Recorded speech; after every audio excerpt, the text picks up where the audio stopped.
Di Papua belum siap pemekaran sebenarnya karena masih ada krisis ya, ada konflik terutama di sejumlah wilayah, terutama di daerah pegunungan tengah. Nah, kalau mengambil keputusan untuk membuat pemekaran, itu kan harusnya keputusan yang sangat partisipatif, apalagi terkait dengan tata kelola wilayah. Jadi masyarakat yang ada di wilayah, terutama mereka yang jadi masyarakat adat, itu harus dilibatkan secara baik dan benar, bukan sekedar kayak daftar absen orang yang ada pernah bicara dan dianggap setuju. Tapi kalau lagi ada konflik di mana ada krisis kemanusiaan, lalu di Aceh kita tahu, di Papua kita tahu ini sudah banyak kekerasan, tidak pernah ada penyelesaian, krisis keadilan di situ kejadian. Lalu juga ada curiga juga bahwa ini semua punya kaitan dengan eksploitasi sumber daya alam. Saya pikir situasi ini tidak tepat digunakan untuk membuat keputusan dilakukan pemekaran. Justru pemekaran terdengar tercium sebagai sebuah siasat jahat atau siasat busuk untuk semakin memecah belah orang Papua gitu. Nah, itu satu hal. Yang kedua, di sejumlah lokasi yang berbasis kabupaten misalnya di Papua itu ada inefisiensi dalam soal pengelolaan dana-dana publik yang harusnya berujung pada peningkatan kesejahteraan. Sampai hari ini setiap tahun di Aceh, di Papua itu selalu indeks pembangunan manusianya selalu terendah. Nah, ini sebetulnya harusnya menjadi pekerjaan rumah dari pemerintah pusat atau juga pemerintah daerah. Bukan kemudian langsung dimekarkan. Karena kalau dimekarkan, dia masuk ke poin saya yang ketiga, pertanyaannya ada atau tidak sumber daya manusianya. Gitu. Karena kalau di Papua, begitu Anda mekarkan, maka struktur tata kelola birokrasi pemerintahannya harus diberikan kesempatan prioritasnya kepada orang asli Papua. Pertanyaannya kemudian, apakah orang asli Papua satu punya kecocokan dan kecakapan untuk bekerja dengan sistem birokrasi atau bekerja secara birokratis dalam membangun satu wilayah yang baru. Bukankah membangun wilayah baru itu perlu dengan sebuah peradaban sosial, artinya sudah terjadi dulu perekonomiannya, kegiatannya. Nah, baru nanti kemudian kalau sudah ramai dijadikan pemekaran baru. Misalnya kayak sekarang perbandingan aja di Papua ya, ibu kotanya Jayapura di Papua, tapi juga ada kota Timika yang semakin berkembang. Itu mungkin kalau Timika punya alasan khusus untuk mengembangkan dirinya menjadi satu ibu kota provinsi atau provinsi baru gitu. Tapi itu kan cuma satu syarat. Ada syarat-syarat lain. Saya mau balik ke poin soal orang asli Papua punya cara sendiri, budaya sendiri untuk mengelola wilayah. Itu yang harusnya diadopsi oleh pemerintah pusat, bukan memaksakan sistem birokrasinya kepada orang asli Papua. Karena kalau misalnya dipaksakan, maka kemungkinan ada dua. Mereka nanti tergopoh-gopoh dan gagal ngurusin birokrasi yang baru itu. Sesuatu yang baru itu pasti agak susah. Lalu mereka dituduh gagal, nanti difitnah lagi bahwa kan orang Papua sendiri yang gagal. Atau kalau mereka tolak, maka diisi oleh orang-orang non-Papua dari luar Papua yang diinstal, dibawa, dimasukkan oleh pemerintah pusat kepada mereka. Jadi nanti akhirnya ada konflik. Jadi kayak semacam mau mengadu domba. Jadi kebijakan pemekaran ini bisa berpotensi menjadi kebijakan yang mengadu domba warga sipil. Jadi itu harus dihindari.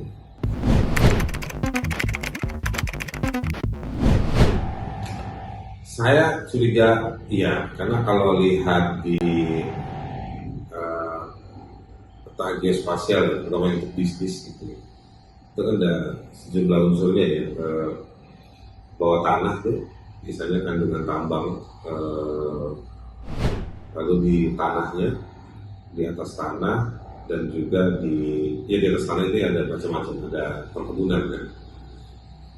Di Sumatera dan juga di Kalimantan, Sulawesi itu sudah cukup padat ya.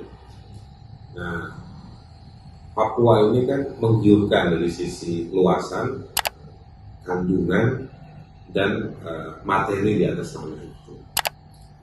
Kondisi di bawah tanahnya itu tambangnya level bintang 5, ada emas, kalau ada emas biasanya suka ada uranium, ada tembaga juga. Itu satu. Yang kedua, tanahnya masih tanah adat banyak. Ini yang dengan omnibus kan nanti berpotensi tanah adat itu nanti dijadikan tanah negara. Kayunya yang diincar, kayu Papua diincar dan saya tahu banyak pejabat-pejabat Jakarta yang punya perusahaan dan orang namanya nggak muncul, tapi kalau di tracking itu jejak nama-nama itu orang gede itu di sini. Itu main kayu secara ilegal juga. Jadi bukan sekedar dia berbisnis para pejabat, tetapi juga punya size yang ukuran yang sangat luar biasa besarnya. Dan beberapa dari mereka itu sebenarnya terindikasi ilegal. Ya sedikit banyaknya juga difasilitasi oleh orang-orang Papua juga di bawah. Jadi ya pejabat lokal Papua juga ada. Nah itu ada di daerah selatan dan daerah sekitar Jayapura itu ya. Itu banyak kayu yang sudah beroperasi, tapi sebetulnya di Papua Barat juga banyak sekali. Ini potensi kayunya masih besar, dan itulah makanya Papua itu diincar dengan dipecah-pecah provinsinya dan ada kabupaten baru. Mereka nanti berpotensi pemerintahan daerah ini tidak bisa kompetitif, nggak bisa bekerja dengan baik, nanti dibantulah oleh pengusaha-pengusaha. Jadi kita mesti ingat sejarah Timika dulu ya. Timika itu kota yang dibangun karena atau dibantu oleh Freeport. Nah, logik itu kurang lebih nanti diterapkan di beberapa tempat lain. Dibuat provinsi-provinsi baru, kabupaten-kabupaten baru, mereka nanti kekurangan uang, mereka nanti kekurangan sumber daya manusia, nanti akhirnya di saat bersamaan tiba-tiba sudah ada sejumlah perusahaan-perusahaan yang nanti mereka akan menjadi penyangga dan akhirnya tersandra. Pemerintahan daerah itu nanti yang baru tersandra oleh perusahaan-perusahaan. Jadi kita harus cegah ini pemekaran.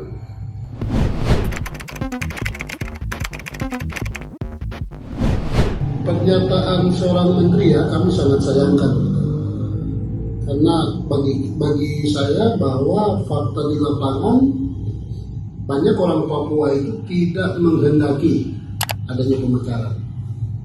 Bagaimana cara membuktikannya? Ya mari kita sama-sama duduk kumpul semua orang Papua dan tanya. Seperti tadi Haris bilang bahwa proses pemekaran ini harus partisipatif. Nah kalau kemudian Pak Mahfud mengatakan bahwa 80%, sumbernya dari mana kita? Ini sebuah pernyataan bagi saya dari seorang pejabat negara yang mestinya tidak mesti harus keluar. Karena faktanya penolakan terhadap pemekaran itu terjadi di hampir seantero tanah Papua. Sehingga kalau kemudian pernyataannya 82% orang Papua mendukung, saya kira tidak. Kenapa kemudian ada terjadi penolakan bahwa pemekaran itu memunculkan sebuah masalah baru? Dari sisi jumlah penduduk, ketika ada pemekaran daerah, sumber daya yang tersedia di tingkatan orang Papua itu tidak akan memenuhi pemerintahan yang itu, maka akan terjadi gejolak sosial karena harus ada orang baru yang datang ke tanah Papua. Nah, maka itu pemekaran ini mestinya pemerintah daerah tidak mesti harus paksakan, tetapi mari kita kembali melakukan evaluasi pemekaran yang sudah ada, orang Papua seperti apa, Karena kemudian pemekaran kan melahirkan korupsi di mana-mana yang merajalela di Papua.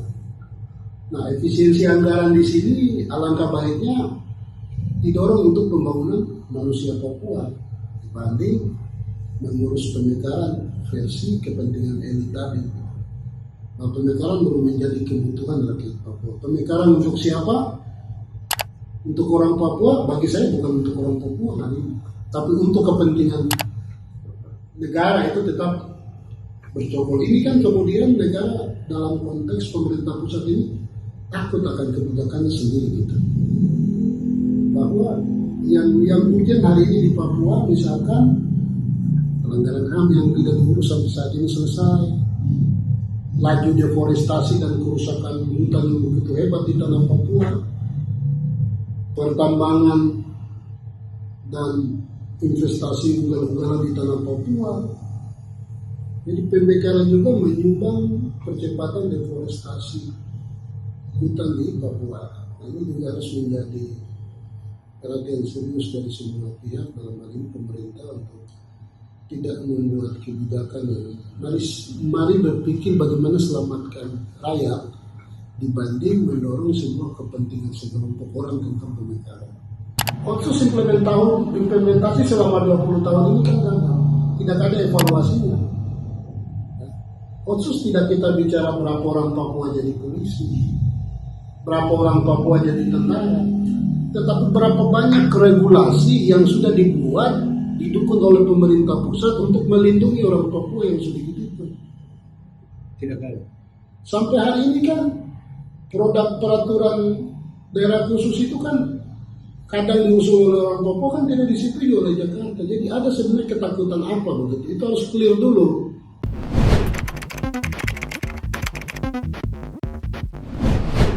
Kalau yang konsisten sampai hari ini untuk menolak itu adalah MLP Papua ya. Dia kemudian tidak menyetujui adanya pemekaran wilayah. Kalau kemudian yang berpikir cerdas itu banyak, misalkan lembaga Dewan Adat ya, Dewan Adat yang kemudian betul-betul berada di masyarakat adat itu, mereka semua sebenarnya tidak menghendaki ya.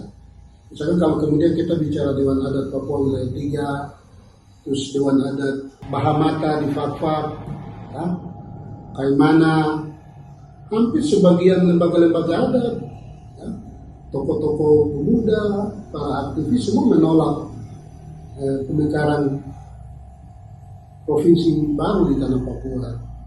Gitu. Karena secara administratif, ya, Papua itu belum layak untuk harus dimekarkan, sehingga pemekaran belum menjadi kebutuhan. Kalau kemudian Mahfud MD mengklaim bahwa 82% orang Papua itu setuju pemekaran, ayo mari kita referendum.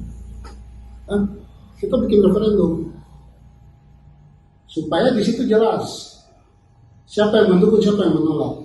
Saya tantang ini Mahfud MD untuk kita buat referendum di Papua.